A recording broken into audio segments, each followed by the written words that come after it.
Yo, VIP. Let's kick it. Good morning and welcome to Nutrition for the Athlete. This is another in our Healthy Columbus Nutrition series of videos. This week it's going to be a little different format. We are going to kind of speak briefly, but there's an entire webinar to give you some more details and information if you're interested with what we have to say. My name is Ashley Harris and I am a registered dietitian, and I'm here with Pat Schick. I run the Employee Fitness Center for you guys. If you have questions, feel free to come to me. Feel free to come to Ashley. Absolutely. Our contact info is on the Healthy Columbus website. But by all means, reach out to us because we're really only going to touch the tip of the iceberg on a lot of this stuff in relation to what and when to eat, so the needs of nutrition when it comes to the athlete. When, of course, before, after, and during. Hydration, and then a little bit on supplements. So we'll get right in.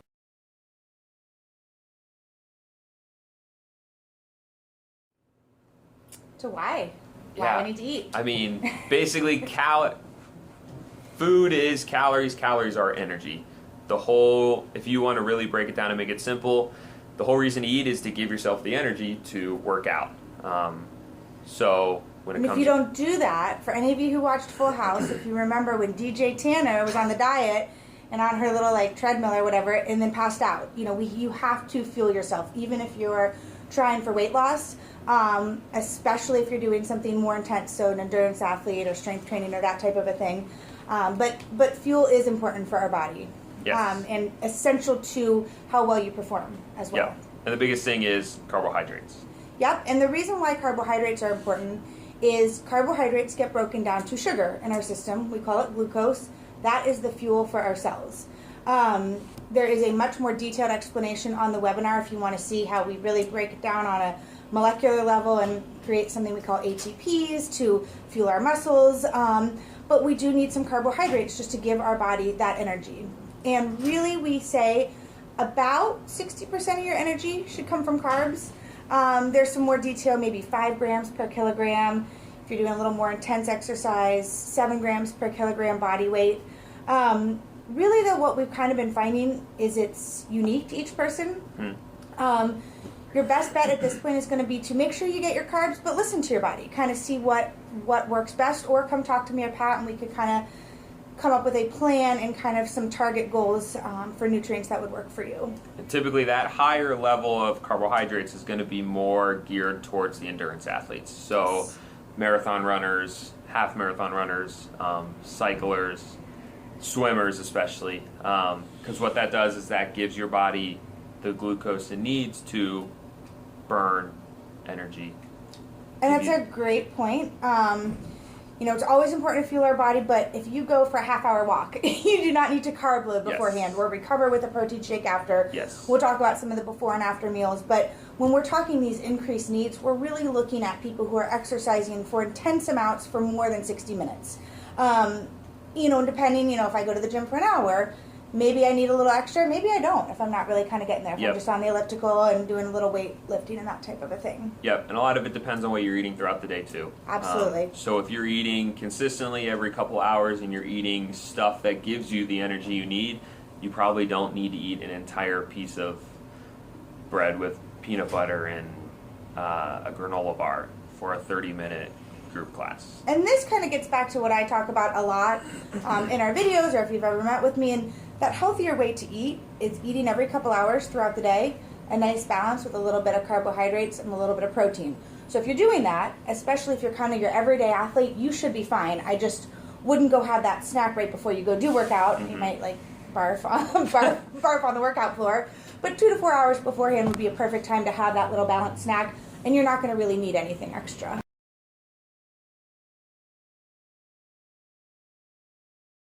And that leads right into when.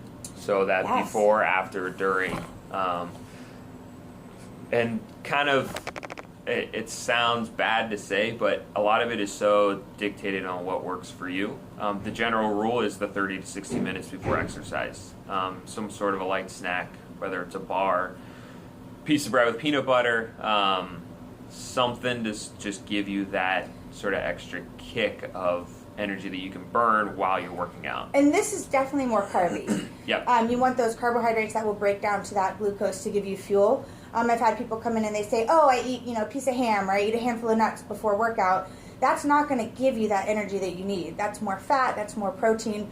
So I'm even fine with people doing just a carb if it's that 30 to 60 minutes before, maybe just a piece of fruit, something like that. But if it's, 2 to 4 hours before, definitely throw protein in there to kind of help balance that and sustain that blood sugar. Yep. And if you are kind of seeing that you're tailing off towards the end of your workout, it's helpful to keep something in your bag while you're there working out. Typically, if you're going for 30 to 60 minutes, you're probably not going to see that problem.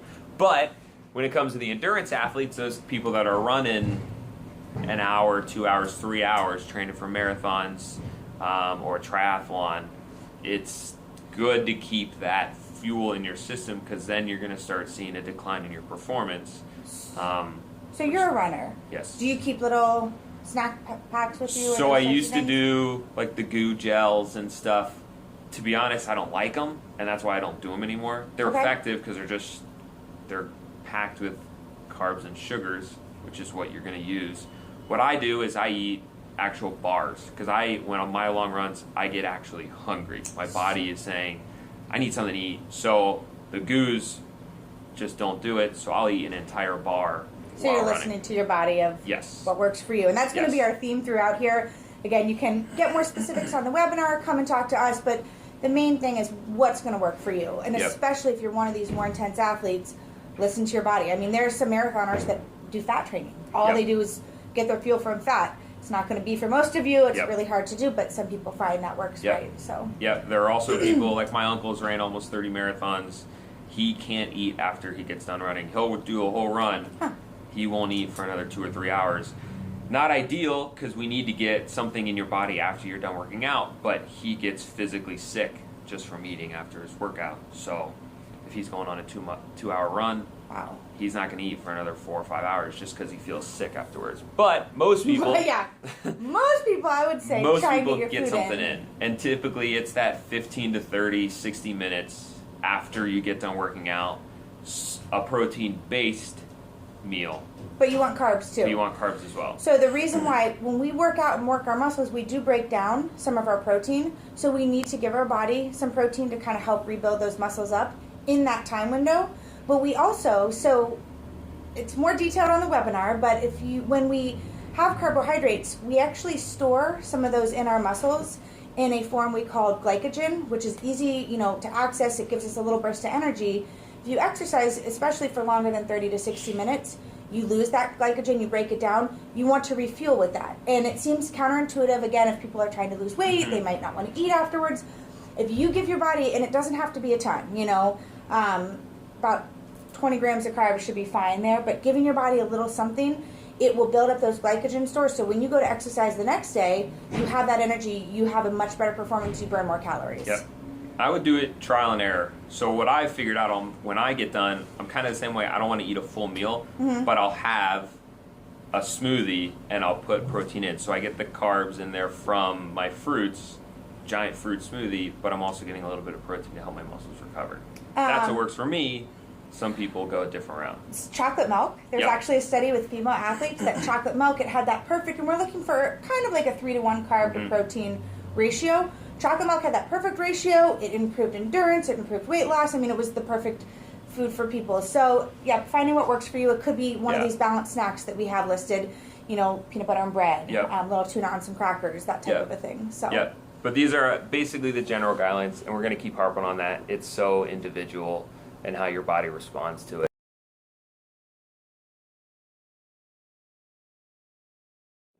So, moving on a little bit, we're going to talk about hydration, which important. is especially for athletes. So, it's good to be hydrated throughout the whole day. You don't really have to worry about it, like Ashley was saying, with carb loading for a 30-minute walk. You're probably not going to sweat to the point where you get so dehydrated that your body doesn't function, but you still want to be hydrated. What's the best way to know if you're hydrated or not? I just say... It's a trick that you know. Listen to your body. So look at first of all, how you're feeling energy-wise. When I get dehydrated, I get headaches, my energy plummets. Look at your urine color. You want that real nice kind of light yellow, almost clear. If it's dark or concentrated, you know you're dehydrated. Get some water in. Yes, absolutely. People will say skin turgor, which you just kind of pinch your skin. I've never been able to figure that one out for myself. I look at my urine and I base it off how I'm feeling. Yep.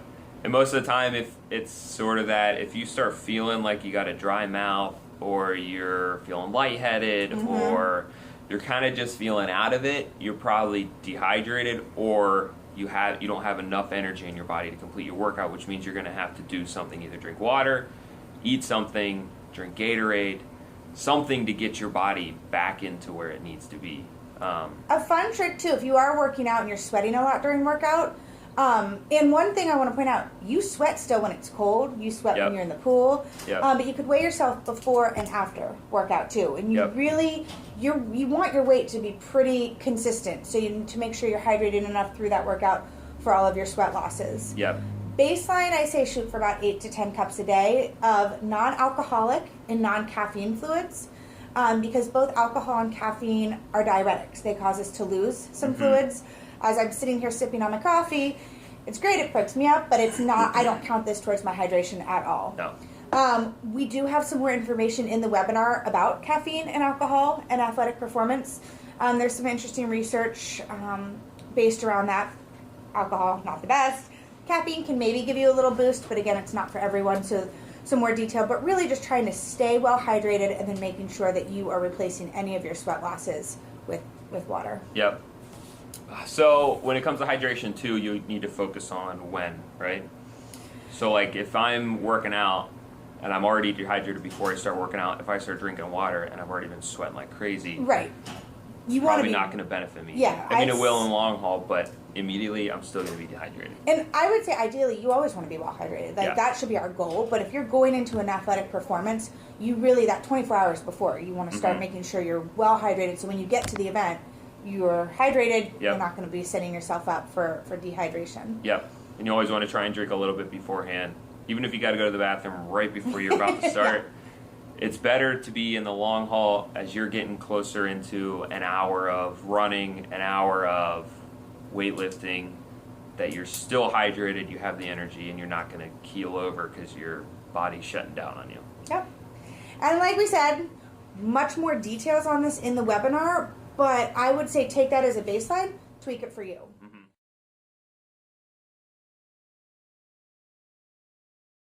I think the last thing that we just want to touch on is supplement use. We get a lot of questions about supplements and are they the right one and what should I be doing. I want people to use a lot of caution with supplements, especially when it comes to weight loss or athletic performance. These are the ones that kind of raise red flags. There's very limited regulation with these by the FDA, and a lot of times something gets put on the market, and after multiple deaths or liver failures, it gets pulled.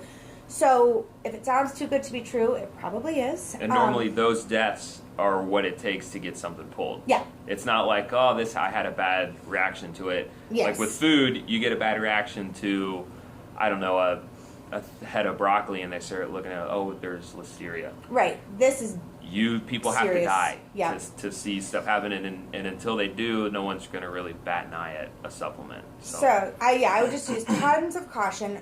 I'm not saying, though, that people don't need supplements. If you have trouble getting in certain nutrients, retaining them, this would be a situation where I would talk to your dietitian, talk to your doctor, find out, okay, am I lacking in something? Do I need a little more of something? And if that's the case, then we want to replace it with just that one, not a supplement with 20, different ingredients and stuff like that, and find a reputable, safe brand to use. Yep. And most of the time, the questions I'll get are from mainly men looking for either a pre-workout to get energy or a post-workout to get more protein.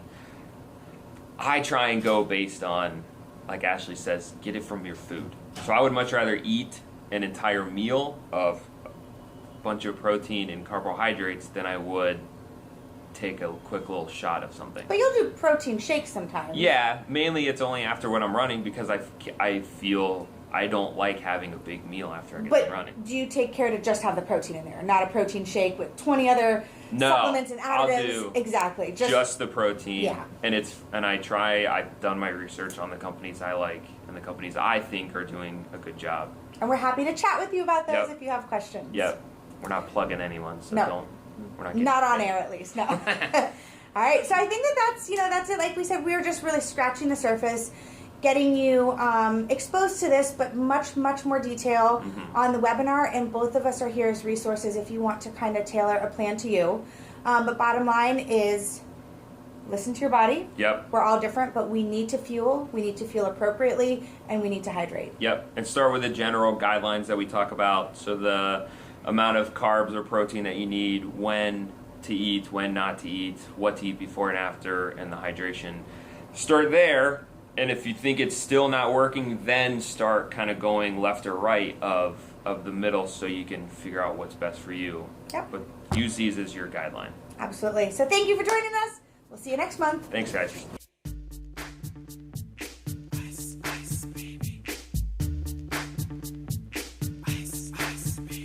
Alright, stop, collaborate and listen. Ice is back.